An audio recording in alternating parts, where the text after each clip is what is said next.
Deputy Prime Minister and Defence Minister joins me, Richard Marles, live in the studio after what you have described as the most important outlook for our country in strategic terms for decades, since the 1980s. Jim Molan, the late great Australian and former senator, said in his last interview with Sky News that Australia is woefully unprepared for a regional war in relation to the resilience of our nation. Do you agree with Jim Molan's bleak assessments? No, I mean, ours is not a large military, but it's a highly capable military, and I think Australians should take a sense of comfort and confidence in the fact that, you know, we have really capable people wearing our uniform who greatly add to what our nation can do. But that said, you know, it is time to look at the very difficult strategic landscape that we face and make sure that we have a strategic posture which is fit for purpose for that, and then that we have a defence force which can achieve that posture. And all of that is what the Defence Strategic Review has been considering, and I think the report that they provided to us yesterday, as I said today, I think is going to be a blueprint for defence thinking for decades to come. Given the situation we face in the region, can Australia defend itself right now? Well, I don't think that we are facing an imminent threat of the continent being invaded. I don't think that's the issue, and I don't think Jim Molan would have said that either. And this is really the point that we need to be thinking about, well, what is our strategic posture? Because the strategic posture over the last few decades has essentially been around the defence of the continent, being a significant actor within our region, being a good global citizen, and, if you like, three concentric circles. But the situation that we face today is actually in a globalised, networked world, where as a trading nation, you know, so much of our national income is based on trade. People can do a lot of harm to Australia before ever coming near to our shores, and that's really what we need to come to terms with. What that means is that the global rules-based order, things like freedom of navigation, freedom of trade, are fundamentally important to Australia, but so too is being able to hold adversaries at risk at much greater distance from our shores, and it's really building a defence force which can achieve that, which is what will protect our national interests going into the future. And the answer to that is there is work to do there, but we can do this, and I'm confident that the Defence Strategic Review provides a plan for that. So, just to pick up on that optimism, you said we can do this, but Defence, unfortunately, has a terrible track record on acquisition. Why should we believe that they can achieve whatever the Strategic Review has outlined we need?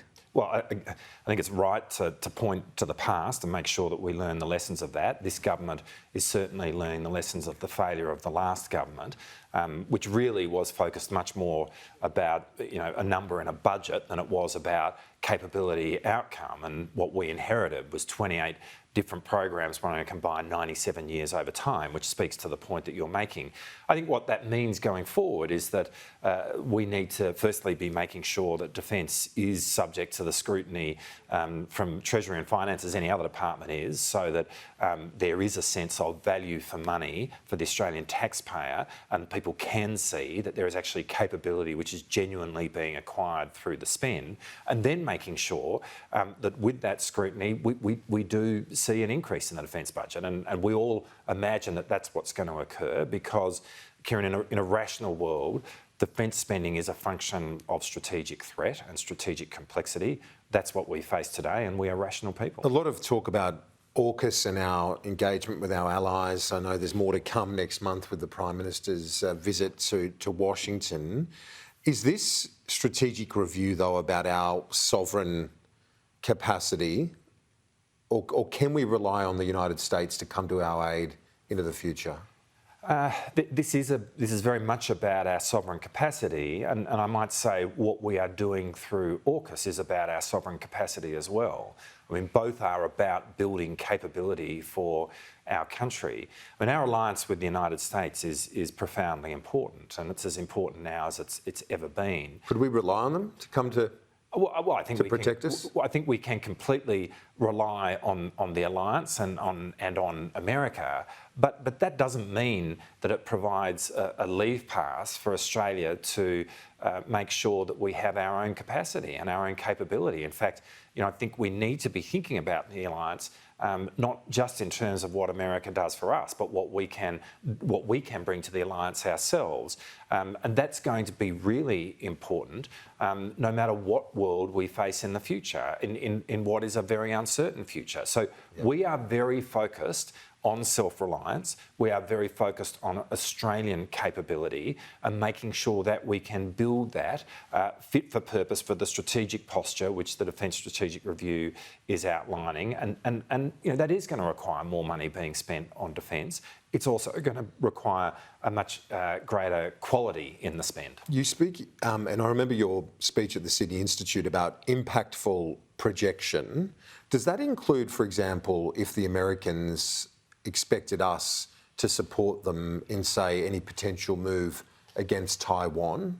Would they expect us to get on board with that and support them? Well, all we're really saying with impactful projection is that the rules of the road, the global rules-based order, it exists out there. I mean, by that I mean it exists in places like the South China Sea, where most of our trade traverses.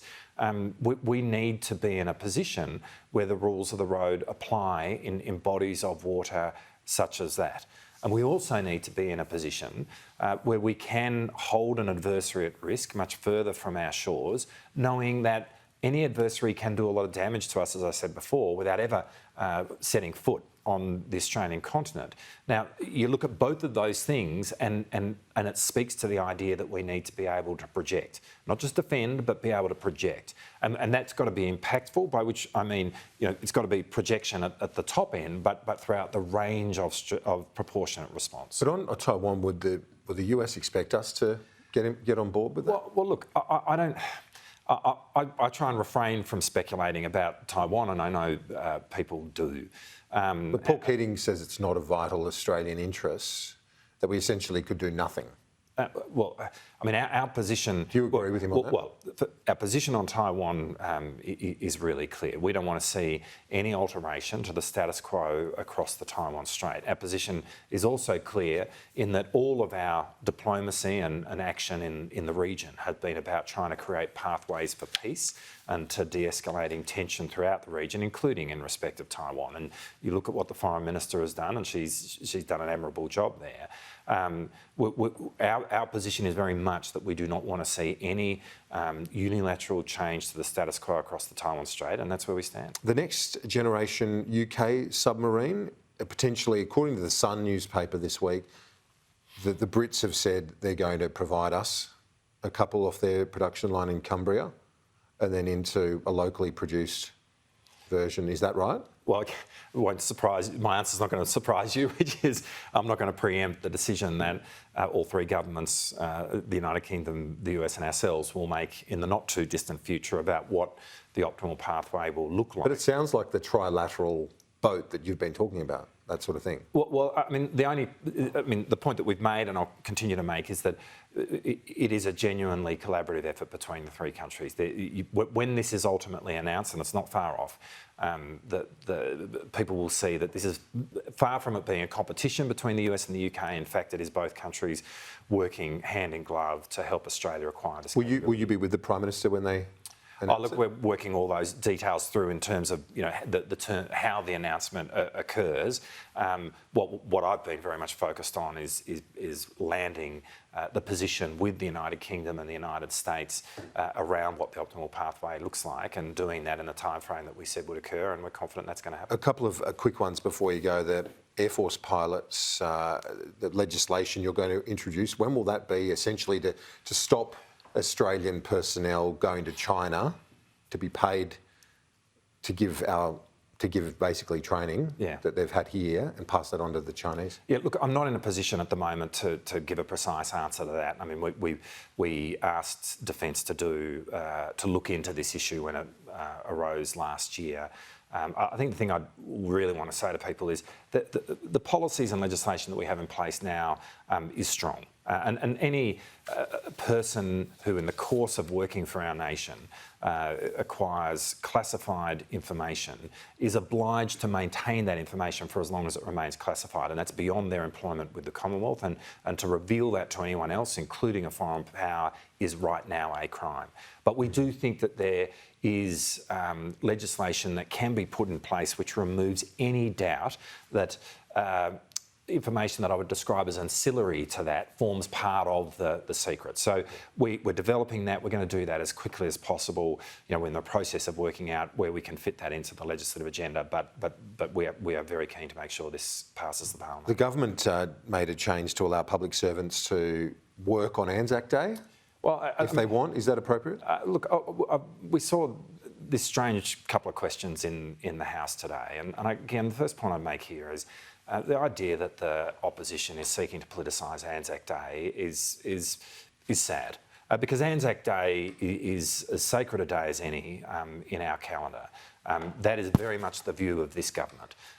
We are completely committed to Australia being able to commemorate Anzac Day. Now, as the Minister for Defence Personnel pointed out, there are a number of public servants that need to work on Anzac Day in order to facilitate the very Anzac Day ceremonies which we have.